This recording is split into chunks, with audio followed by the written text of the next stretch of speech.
Live from Fargo and serving you on TV, online, and on the go. This is Valley News Live at 6. Most schools are part of the federal free and reduced lunch program, but some schools in the Fargo area provide additional support to students who are in need. Valley News Team's Maddie Gelseth went to a school that has an open door program to help those students who need more than just a cheaper lunch.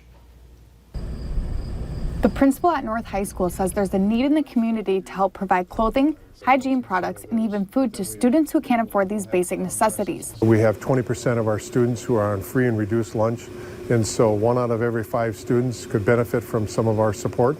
North High School offers an open door program for those students who need extra help, whether they need a snack or even school supplies.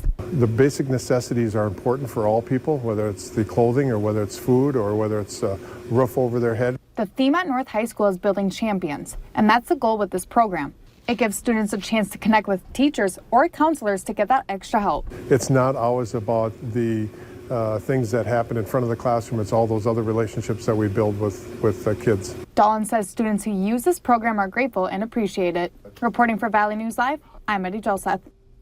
All schools in the Fargo Public School District have a program like this to help students who are in need of additional support.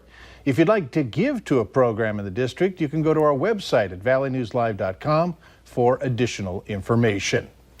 A stretch along Cheyenne Street in West Fargo is back open to traffic tonight. It was closed this morning for a day-long paving project from Beaton Drive to 13th Avenue West. Crews provided a temporary access road for some residents. Today's paving is part of a larger $8.3 million project that will eventually provide a 5-lane section that includes 2 lanes in each direction and a center left turn lane. Work should wrap up by year's end. A former Fargo contractor who is being sued by the state is working again at a remodeling business in Steele, North Dakota. Former Studs and Rugs owner Tim Rosine is being sued by the state on behalf of 9 former customers who were left with unfinished products. In most cases, money was paid to Rosine, who suddenly closed his business last fall. The lawsuit alleges more than 40 consumer protection law violations with total damages of about $300,000. Rosine is now working as the director of sales and project management for Legendary Renovations in Steele.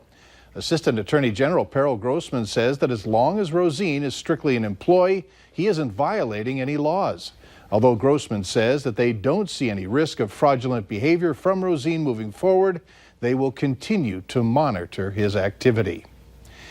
We never seem to get to a point where things were able to dry up today, and then all of a sudden we get word of maybe some rumblings out there. Let's get the very latest from what's happening in our area. Hutch?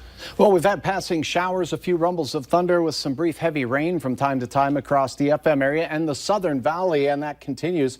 We did get some reports and photos. Thank you very much to all you viewers who have taken the time to send these in. A funnel cloud near Glendon around 510. Stacy capturing it as it formed and stretched down vertically toward the ground. The atmosphere does have some rotation in it. Cassidy sharing another picture of that funnel near Glendon, and yet one more here by Jessica Napper. Thanks again for taking the time to send those in. Here's another view. This one was reported east of Horizon, Evan Young's. A little bit of spin in the lower atmosphere, but these are not the very strong and violent type thunderstorms that typically produce funnels that actually make contact with the ground. Then it would be a tornado. And all of this activity should be decreasing as we head towards sunset tonight, Mike, but we can't rule out yet another funnel. We'll keep our eyes on the skies for that. All right. Keep us posted. Thanks. A lightning strike from overnight storms started a machine shed on fire. It happened at a shop in Page, North Dakota. The call came in just after 1:30 this morning, and fire crews say lightning hit a security camera attached to a building on the southeast part of town. They say damage is significant, but the building might be salvageable. No one was hurt in that fire. Authorities in Douglas County, Minnesota are reminding people that swatting is against the law. This follows a call from an unidentified male claiming that he had assaulted a female at his residence with a firearm. The caller refused to provide other significant information and eventually hung up. A SWAT team was called in to make entry into the home in order to ensure that all occupants inside the residence in question were safe. There were no reported injuries during this incident. Swatting is when one individual, through deceptive means, notifies authorities to harass the individual by getting law enforcement and other emergency services to respond to the victim's location. New technology is making it easier than ever to catch criminals who may be knocking on your door. But some officials say people take it too far. The Detroit Free Press reports police there have been complaining, saying people are quick to post a face at their door that can create unnecessary hysteria. Authorities tell us while anyone has the right to post a video he or she owns to social media, it's best to contact law enforcement and let them investigate first to avoid putting an innocent face on blast. There's a lot of activity that lawfully can take place at the front door. I mean, that's where the general public's supposed to go and knock if they wish to make contact. Other police in the area say it's not their place to tell people what should and should not be posted on social media. We want to show you now this week's Valley's Most Wanted. Police say 26-year-old Daniel Gorghuber is wanted for a probation violation on possession of drug paraphernalia. Call your local law enforcement if you have any information on his whereabouts.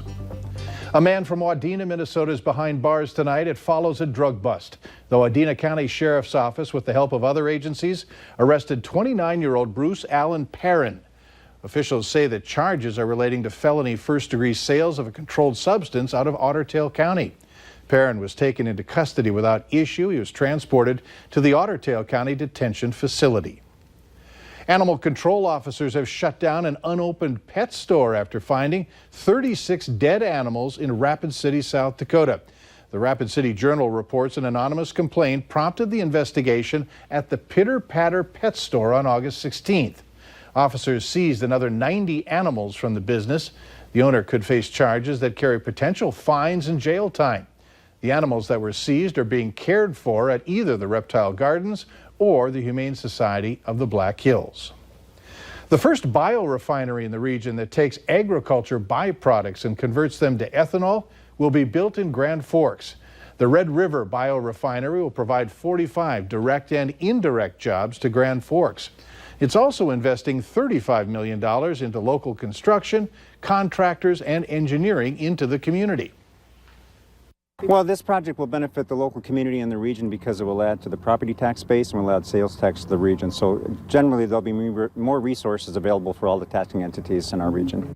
The refiner will be producing 14 million gallons of ethanol.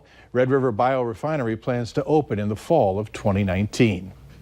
Looking for something to do this weekend? How about heading to Barnesville, Minnesota? The town's Potato Days celebration, always fun, draws quite a crowd.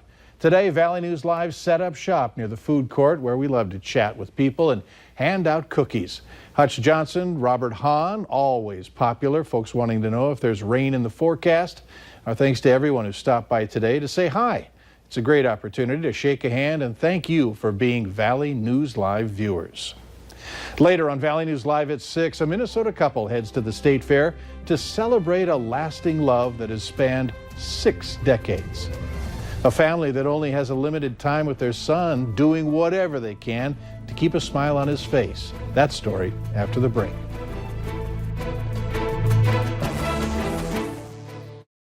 You're watching Valley News Live on TV, online, and on the go. Always on, wherever you are, whenever you need to know. Valley News Live.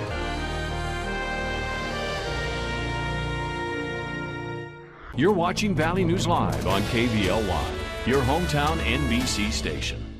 It's the Chrysler Labor Day sales event. Live the dream with exceptional deals on Chrysler Pacifica minivan. Right now, well-qualified lessees of competitive vehicles get a low-mileage lease on the 2018 Chrysler Pacifica for $349 a month. See your Chrysler dealer today. This is Denise. She lives in Killdeer. Like 300,000 North Dakotans, Denise has a pre-existing condition that used to mean no health insurance. For me, it's breast cancer. For Denise, it's heart disease.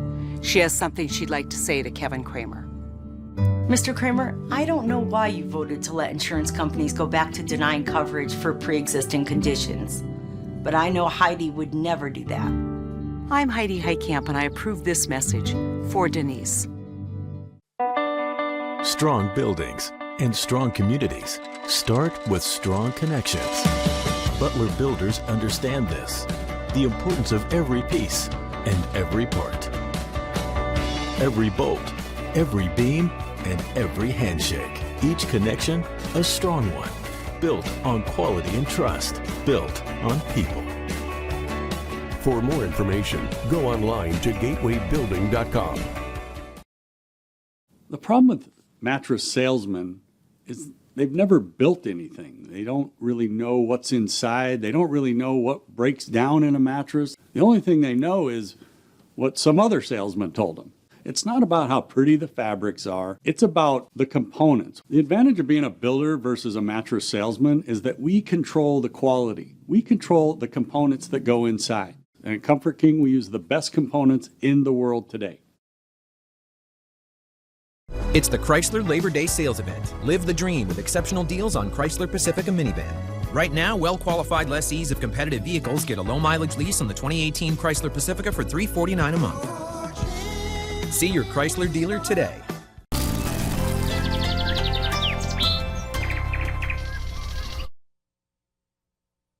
Remember to like Valley News Live on Facebook. You can follow the latest news, weather, and breaking news updates anytime on your feed. Just search Valley News Live, like our page, and you'll stay informed throughout the entire day. What would you do if you found your child had cancer? That hard question faced a Minnesota family 1 year ago. 3-year-old Miles was diagnosed with an acute type of cancer that starts in the bone marrow and quickly moves into the bloodstream. 7 rounds of chemotherapy and 1 year of being in and out of the hospital, Miles' body stopped responding to treatment. His parents, April and Jake Nelson, are choosing to make powerful, lasting memories with their son before their time together is over. From getting a ride in a West Concord fire truck to exploring the inside of a police car, Miles' family and community are making his time on Earth memorable. Next, his family hopes to take him for a helicopter ride since he loved watching them from his hospital room. He could see the helicopter fly in and out, so he'd always yell, "Helicopter," and run to the window. Miles was released from the hospital last month. The family did get a second opinion about what to do regarding chemotherapy, but we're told there wasn't much else that they could do. On the list of must-try state food fairs, Fair Foods, apples don't usually make the list. But a new apple is one of the hottest foods of the year. It costs a premium and doesn't even come on a stick, but it does have a catchy name. The first Kiss apple has been flying off the shelves since the state of Minnesota State Fair started at $3 a pop. The University of Minnesota's newest apple got its name because it ripens early, marking the first kiss of autumn.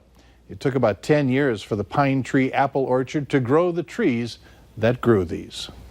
Later on Valley News Live at 6, blue lights on the stoplights of all around Grand Forks. Why? We'll tell you coming up. But next in weather, we have passing thunder showers and a couple of funnels sighted in Glendon and now in Gwinner. Some spin in the lower atmosphere. A tornado is not likely. All details on what you can expect in your forecast coming up right after this.